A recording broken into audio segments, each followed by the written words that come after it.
This is a podcast about one woman's mission to help entrepreneurs and business owners write better business books. Each week, we tackle your writing excuses, because there are excuses too, and help you beat the blank page of doom so that you can write the book that'll grow your life and your business.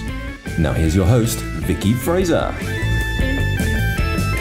Hello and welcome to the 1000 Authors Show. I am Vicky Quinn Fraser, and this week I am interviewing Dr. Karl Walker-Finch, who has been working with me to write his first book, which I'm really excited about. It's going to be such a great book, an important book as well. And so I got him onto the show to talk about what he does, why he does it, and why he decided to write a book and his writing process. So without further ado, here is my interview with Karl, and I hope you enjoy listening to it as much as I enjoyed chatting with him. Hey, Karl, how you doing? Welcome to the 1000 Authors Show. Thank you so much for joining us. Oh, thank you for having me. Very excited to be here. Yeah, I think you're the first dentist that we've ever had on the podcast. So now I've totally spoiled your surprise about what you do. Tell us a little bit about who you are and what you do. Yeah, well, I'm a dentist, strangely enough. So I'm a dentist working in Huddersfield, and I fix teeth, but I'd like to think I do a lot more than fixing teeth. Dentistry, people think it's just this like terrifying profession that people go to, and you have to go to the dentist and they shout at you for not flossing, and then you see them again 6 months later and you just pray that you never need anything doing. And I tried to approach it a bit differently to that, really. It's about people, and it's about humans, and it's about, for me, it's about giving people confidence back in their smiles. And I absolutely love it, which is, yeah, it's amazing. But people think I'm very strange when I say I love being a dentist, because they go, oh, you look at people's smiles all day. Yeah, I mean, it's great. I can see some squeamish people being a bit like, oh, poking around in people's mouths all day. But like you said, your focus isn't on the teeth, really. Well, I mean, it is obviously because you're a dentist, but that's not what it's all about, is it? No, it's about the person. It's about people. Yeah. It's about finding what people need, what people want, and what's going to make them happy and confident with what they've got. And if that means providing some dental treatment to make their teeth look brighter, nicer, or providing some dental treatment to make sure their mouth's healthy, then yeah, great, that's fine. But it's about people, not really about teeth. Yes, we're not teeth carriers. I was going to say teeth trains then. I don't know why. I've got trains on the brain at the moment. So how did you get into being a dentist? What made you want to be a dentist?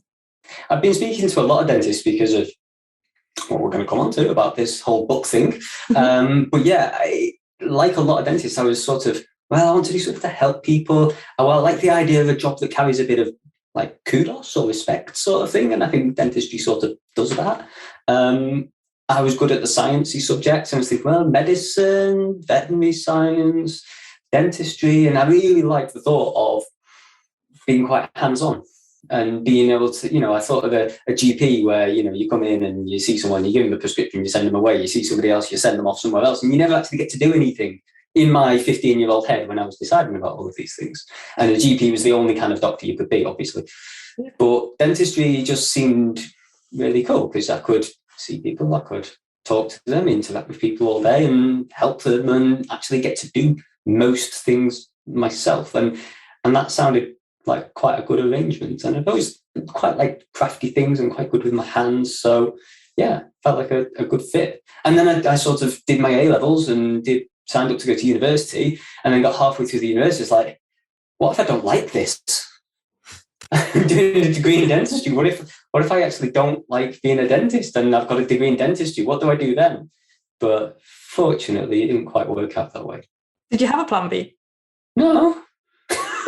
I mean, yeah, I'm sure I'd have found something else, but But I mean, the reality is, I didn't always love being a dentist. I really love being a dentist now, but when I first qualified, I didn't. I enjoyed it. I liked the fact that I helped people, but man, I was stressed all the time. It was really hard. And there were times where I thought, you know what, I'm not certain this is what I want to spend the next 40 years doing.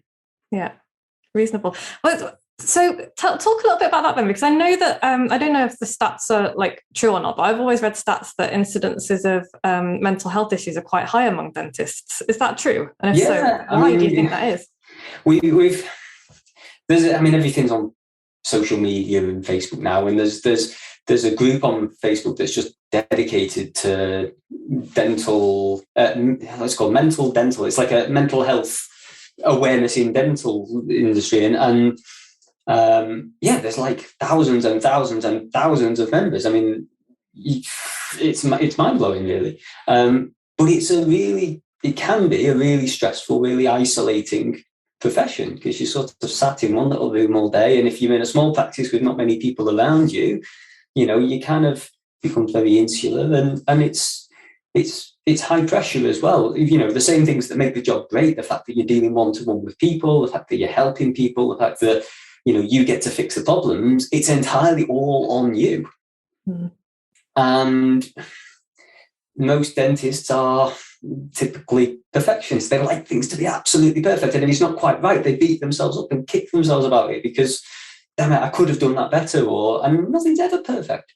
No. But you kick yourself because, and we're our own worst enemies with that, like most people are. And typically dentists are the neurotic personality types. The people who overthink everything and get inside their own heads too much.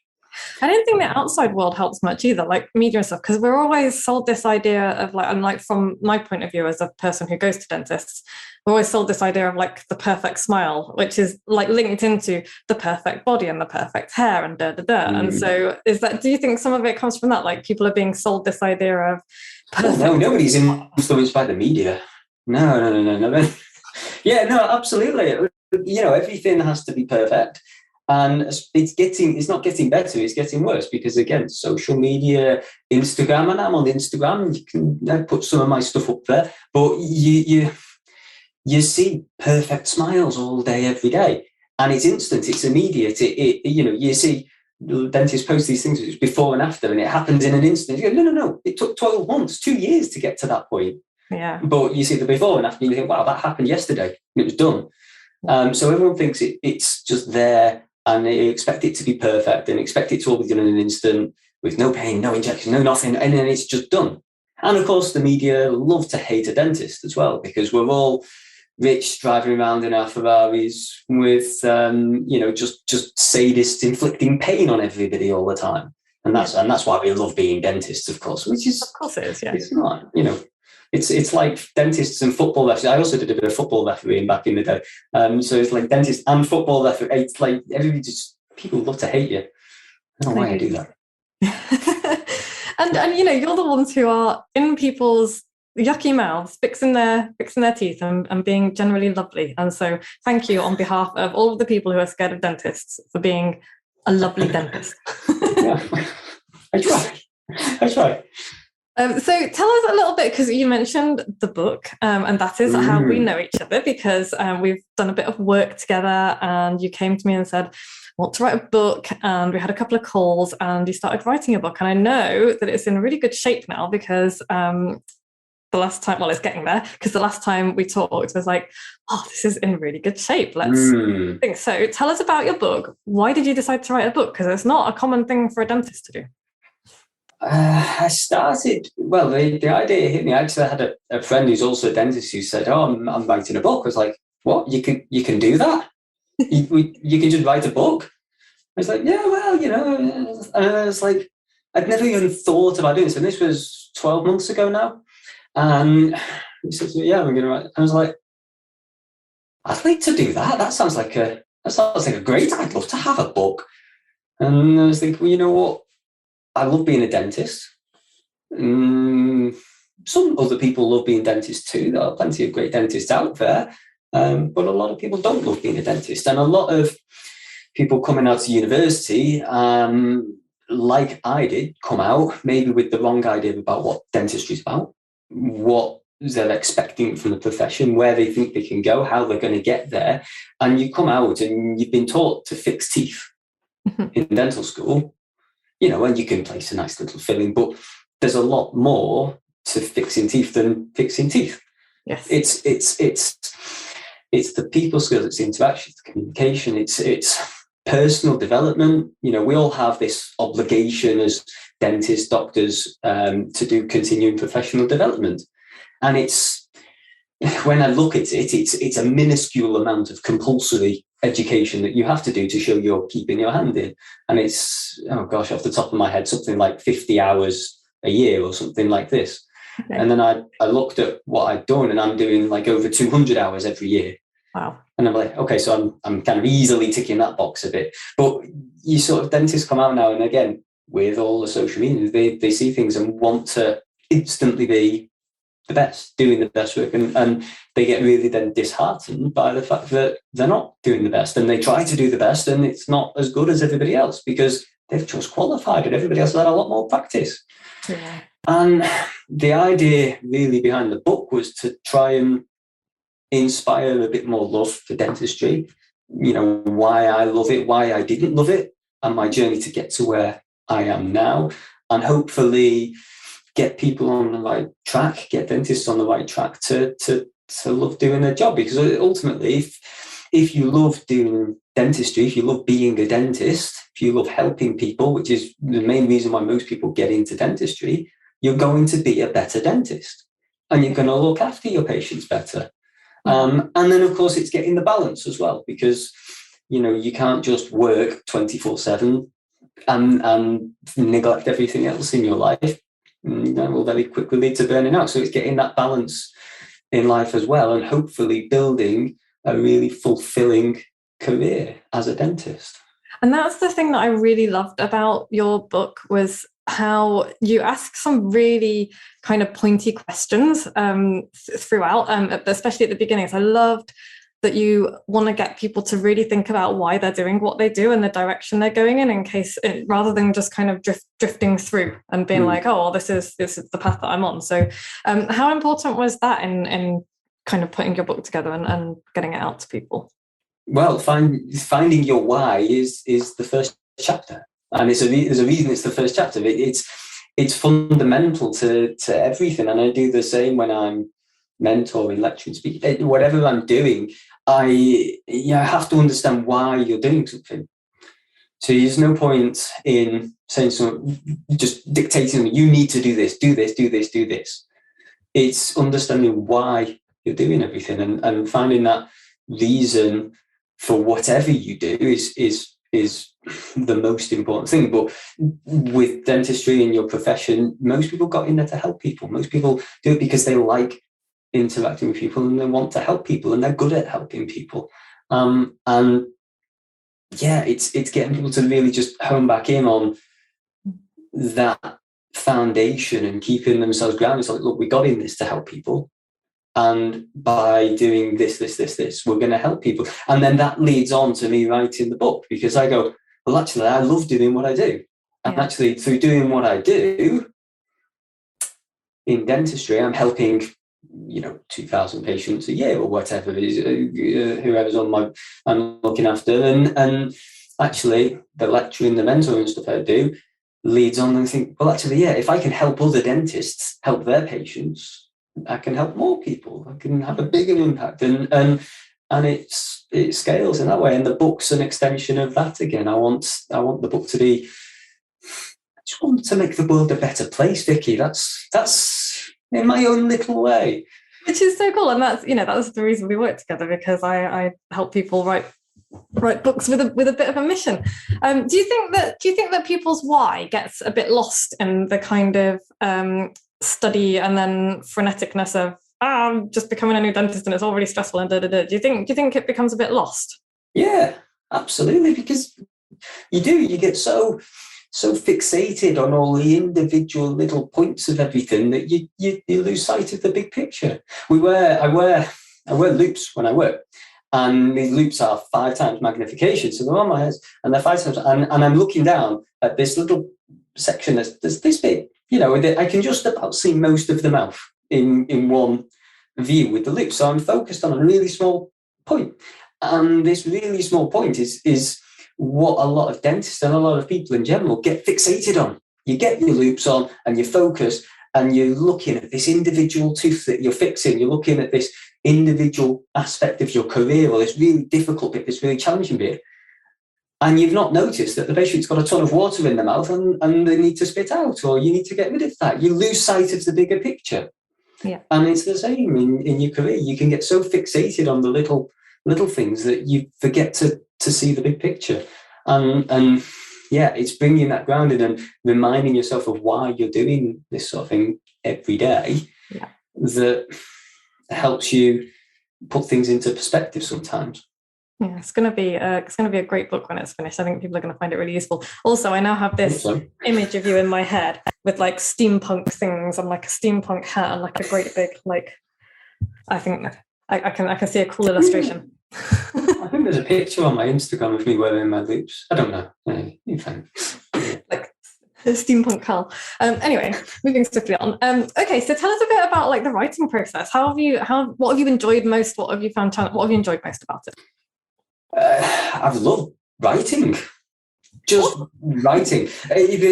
I didn't. So I again, when I was in school, I hated it. I hated reading. I hated writing. English was the worst GCSE I got. It was just like, this is just, I can't wait till I go to college and I don't have to do English anymore and read books and write stuff. I like equations. I like chemical formulae. I like definite answers, none of this airy, fairy, artsy stuff. That kind of persisted well into my 20s and possibly even starting into my 30s. And then I picked up a book and I thought, this is really interesting. I couldn't tell you which book specifically. And then another one, I was like, this is interesting. And all these sort of personal development books I started reading, it was like, that's interesting. And people like Seth Godin and Dan Pink and all of these guys. And I was like, it's really fascinating. I love all of this. And I grew more and more. And it's like, okay, well, I decided at the start of lockdown to build myself a website.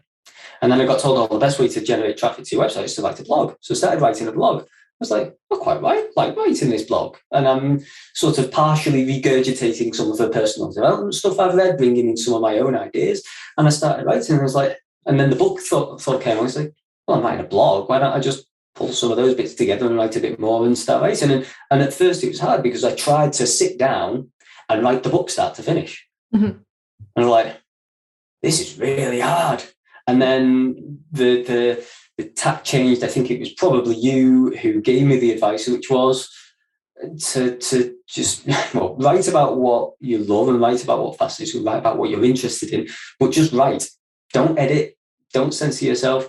Just write. And the other big thing that helped for me was dictating. So I'll get an idea in the car, and instead of waiting to write it all down when I get home or into work or something like this, I'll dictate it to Siri or other apps are available. But I also right, and I'll read this out. And what I noticed, which was fascinating, was that when I spoke the words out, it came out in my voice. Yes. And when I was writing it down, I was very like, you should do this and you should do this and one should do this, and it wasn't me and it wasn't natural. I've not done loads and loads of writing before, so I'm still finding my voice with that. But the whole writing process suddenly became really enjoyable because I could just speak of it in the car and then pull that in later, and then I could just sit down and blast out 1,000 words, and it didn't matter whether it was a pile of rubbish. Mm-hmm. I was just writing, and I was like, this is great. It's great fun. And then the words kept adding up, and then had them in some sort of order that we sort of penciled in a while ago. And it was great fun. It's like, this is brilliant. I'm just enjoying writing. At some point I might pull it all together and it'll form some sort of book, whatever one of those is. But yeah. I'm so glad you loved the writing process, like the actual process of writing. And I'm so glad that that worked, because dictation doesn't work for everybody, but obviously works really well for you. And so that's fantastic, especially if, like you say, you're not used to actually writing, because people tend to slip into this, I'm sitting down to write now. So they change, like you say, they change. So for you, who is not so used to write, or who wasn't so used to writing, yeah, that dictation can really help you to get back to who you are again. Yeah. Cool. So what did you find most, what have you found? What are you finding? Because I know you're not quite there yet. What are you finding most challenging about writing a book? The time issue, making the time to actually do it, if I'm being honest. Actually, I was saying, I've enjoyed the writing. Editing, which is where I'm at now, is hard. Vicky, you've been a massive help with structuring the book and getting it in the right way, telling me, which bits I've written well, which bits sound great, which bits are a bit needing some work, shall we say, and being able to think, okay, well, I can see what's good about that, and I can see why that's rubbish, and redoing that. But that's actually getting the time to sit down and do all of that is the most difficult thing, and it's about making the time. Well, not making it, but creating space in your diary to do that. And there's a million one excuses we can all have for not having the time to do stuff, but unless you actually commit to doing it. And this is where I've never written more or never done more on my book than when I was doing your power hours. And this is not like a plug. I had no idea he was going to say that. No. I just say. But when there was little 2 weeks when I was off in the summer, because no one's going anywhere at the moment anyway. So we're certainly not. When I was off in the summer, I was on your power hours, and most days I logged in at power hour, and I've never worked so much on the book than I managed to do during that time. Because it's just focus time for me to sit down. It's like, this is happening. I'm doing my book. Everyone else can go and eat the breakfast, but I'm doing my book in this hour. I'm working on it, and it just helped me carve out that time to actually get on with it. That's awesome. That's exactly what I wanted it to be, and I'm so glad you said that, because it's one of those. It's a funny thing. My power hours they're incredibly difficult to describe to people and to persuade people to come and try it, but they're so powerful. Yeah. When I saw it, I saw you had these powers. Well, that's a great idea. Is it? So I'm paying to be part of the group, and not sure. And then I hadn't been to any of them, and then I did it, and I committed to it, and it was like for a couple of weeks, it's like, whoa, this is amazing. And you're with other people who are doing the same thing, and you're bouncing ideas around and all of this stuff. It's magic. It's powerful. Yeah, it is. The power of a group of really smart people in a room together is epic. So I'm going to put you on the spot a little bit. When are you hoping to publish your book, Karl? It was like ages ago, and then it was recently, and then it was like October, November, and now it's sort of probably going to be early next year, because stuff's going on, things are happening. I'm in the process of buying my own dental practice, which is mega exciting. Is that exciting? But there's loads of stuff that goes with that as well. And so the idea was, I wanted the book in my mind. I wanted the book to be published and done before I owned my own place. And there's a possibility that I might get it finished before then, in a month or two. But in all likelihood, it's, being realistic, it's going to be next year. Yeah. And that's before cool, it's actually published, and that's fine. It takes what it takes. It's got to be good before I put it out. It's got to be done. Yeah. But I'm not gonna. I need to get on with it.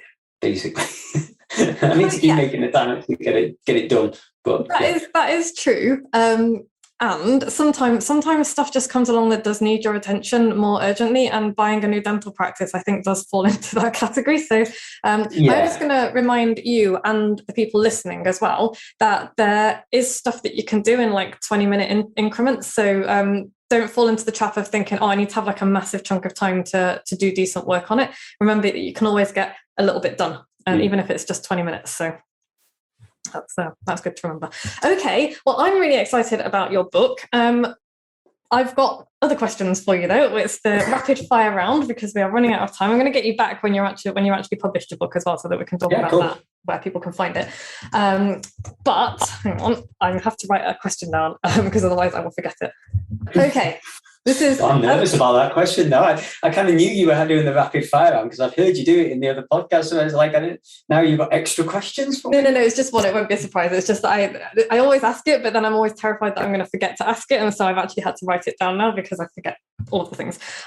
So this is, as I always say, shamelessly stolen from Brené Brown's podcast and then adapted. Karl, what are you reading right now? Many things, Okay. always, but most interesting one is probably a book called Anthrax Island by D.L. Marshall, which is a love story, obviously. No, it's it's like a thriller, a murder mystery type thing. So, I've always got like a fiction going. That's probably the most interesting thing. I mean, it's really good, really good. It's one of them books. I'm going to add that to my list of books to read. Yeah, no, definitely, it's good. Anthrax Island, excellent. Okay, and what's a favourite book of yours? Not the favourite, because I think that's an impossible question, but a favourite. I just reread Man's Search for Meaning by Dr. Frankl, yeah. And it just blows my mind every time. It's one of the first books I read, and again, comes back to why I'm writing about why you have to find your purpose and all of these things. Friedrich Nietzsche, he who has a why can anyhow, isn't it? Yeah, that one can withstand anyhow, and that I always seem to sort of come back to Viktor Frankl and I think, well, listen, if this guy can find meaning in his concentration camp suffering, then there's so much we can learn from that. It's just an incredible book. Thank you for that reminder. It is an incredible book. And a favourite film of yours? What's a favourite film of yours? I don't really have one. I once upon a time I'd said Shawshank Redemption, which is cliched because it's like everybody's favourite film. I don't really watch much. That's fair. So yeah, have an answer to that. The last film I went to the cinema to see was Paw Patrol with my kids. So that it's not really made the top 10. But, I don't know. I think Paw Patrol's a modern classic. Okay, what's the last thing you binged watch, if you indeed do binge watch things?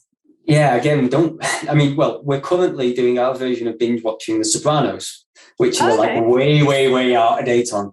I've never seen it. No, well, yeah. We got in. My wife's a psychotherapist; she's a counsellor, and so a friend of mine said, "Oh, you should watch Sopranos." I was like, no, I don't really watch TV, all the usual stuff. I said, and then saying about my wife, he said, "Well, the main premise of The Sopranos is this gangster guy, but he's talking to his psychiatrist, and that's what the whole of it's based around." So I told Marisa this, and she's like, "Well, let's watch it." So we're now watching The Sopranos. Binge watching, I were watching like 2 episodes a week. Yeah. Which is binge watching. Yeah. So, yeah. Oh, I might have to give it a go because my husband was like, The Sopranos was like the first ever incidence of the anti-hero because we watched Breaking Bad and stuff. And I was like, is it not too late now? But nobody's ever described it like it's him talking to his psychotherapist. So now I'm interested. Yeah. It's interesting. There's a lot of depth in there. It's not just gangsters shooting each other all the time. Yeah, because I hate gangster shit. So, but that sounds interesting. So, okay, cool. Thank you. What's your favourite place? So again, my wife's part Italian. Her grandma is from this little village in the mountains in Italy called Bezzara, and the village that we go and stay in, we've been a couple of times now. It's called Roccamonfina, and it's this tiny little Italian village up in the mountains. You're driving up in 35-degree heat in August. And there's warning signs for snow. It's really confusing. But obviously it snows a lot in the winter because it's up in the mountains. But it's like southern Italy. It's like, where's the snow? But in the centre of Roccamonfina, there's this little piazza. And, there's only a couple of thousand people in this village and no one speaks any English. And I just remember sitting out in the piazza with a little espresso, reading a book. And I was like, it's just the best place in the world.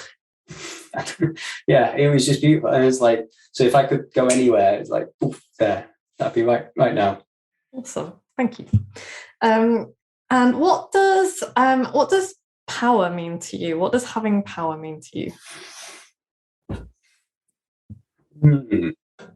Well, that's a curveball. Yeah. Power, I don't know.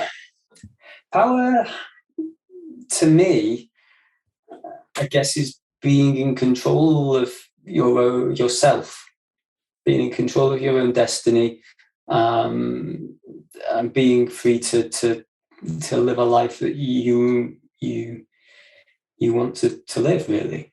That's a cool answer. Thank you. One of my interviews the other day said being able to turn the lights on. And I was like, that is also a valid answer. I like it. Fair enough. Yeah. What are you grateful for right now? Family, probably. Family. I've got a lot of wonderful family around me. Parents still around, kids, siblings, nephews, nieces. Family's got so much bigger in recent years. And just because my family live an hour or so away from us, we met up on the weekend and we all got together for the first time in like 2 years. And the family was, 2 or 3 members bigger than it was the last time we got together. And it's great. Family. Yeah. And what are you most proud of? I don't know. Very proud of my sister at the moment. She's got a first in midwifery. Oh, wow. Yeah, so she's just graduated with honours. It's like blows my mind because a few years ago, there was just no way that would have happened. And so probably right now, my sister. Yeah. Yeah. Oh, congratulations. And what's on your bedside table? A sad lamp and a glass bottle for water. That's it. Nice. Simple. Sad lamp's going to come out again soon. Yeah. Awesome. Thank you for all of those. And the final question, where can we find out more about you? Oh, I'm easy to find. You Google me, you've got my website, which is walkerfinch.com, all one word, walkerfinch.com.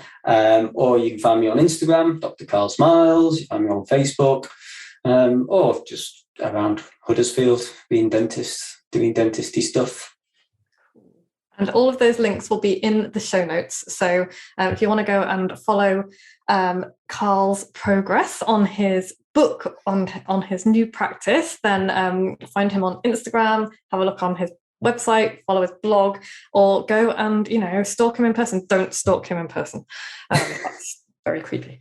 But yes, you can go and do that. Karl, thank you so much for joining me on the 1000 Author Show. I can't wait until I can get you back so that you can wave your book around on camera. And that's going to be so exciting because I'm so excited about your book and so proud of how far you've come. It's going to be such a great book. I've really enjoyed reading it, and it's been a real privilege to see the early stages of it. So excited. Can't wait to see you celebrating having it in your hands, because that is a feeling like no other. So. No, I'm excited. Thank you so much. Thank you for all your help along the way, and thanks for having me on today. You are most welcome. Thank you very much. And signing off. So that was my interview with Karl. It was, as you can hopefully tell, he is extremely passionate about what he does, and about helping other dentists to remember why they do what they do as well. And I just think that's a really good message for everybody, and a really good reminder of when you get stuck, whether it's in writing or in business or in anything else you do, just remember why you started. I've got a little coaster on my desk that says, remember why you started. And I've got a sticky note that says, it's not for you. It's not for me. And that helps me to get unstuck again, because I think sometimes we get so bogged down in, ego, not in a narcissistic way, but, our ego demands that we do stuff perfectly and that we do stuff really well. It's not for us. That's not why we're doing it, right? Yes, we're doing it for our own joy, but ultimately most of us who run a business started our businesses because we want to help people. And so whenever I'm really stuck on a piece of writing or something, I just remember it's not for me. Why did I start this? And I think that can be a really powerful thing to remember. So thank you, Karl, for that reminder, and keep writing, people. If you're listening to this and you're like, could I write a book? Yeah, you could. Hopefully Karl's story has inspired you. There are people out there who need your message, who need your stories, who need your experience. So crack on and do it, please. We will be back same time next week talking about my book, my work in progress, and the struggles that I'm having. Joe will be interviewing me and poking me about that. But in the meantime, if you enjoyed this podcast, please like it, please subscribe to it, please share it, please rate and review us. We really, really appreciate the reviews that we get. If you have any questions about writing or books or indie publishing or anything like that, please email me, vicky@moxiebooks.co.uk, and we will answer your questions on the podcast. And yeah, thank you for listening. Thank you for spending this half an hour a week with me and my guests and my husband. Thank you for listening to the podcast. Thank you for supporting the podcast. And thank you for being awesome. And thank you for Podfly for always making these podcasts sound brilliant and getting them out there. And thank you to Harriet for doing all of the magical things that you do to get these podcasts out on social media and get them in front of more people. Thank you. I will be back next week. Ta-ta! Thanks for listening. You can find links and show notes on the website at moxiebooks.co.uk/podcast, where you can also sign up for the best daily emails in the multiverse and find loads of free resources to help you write your book. We'll be back the same time next week with more tales from the book writing trenches and the latest on what the tiny sheeps have been up to.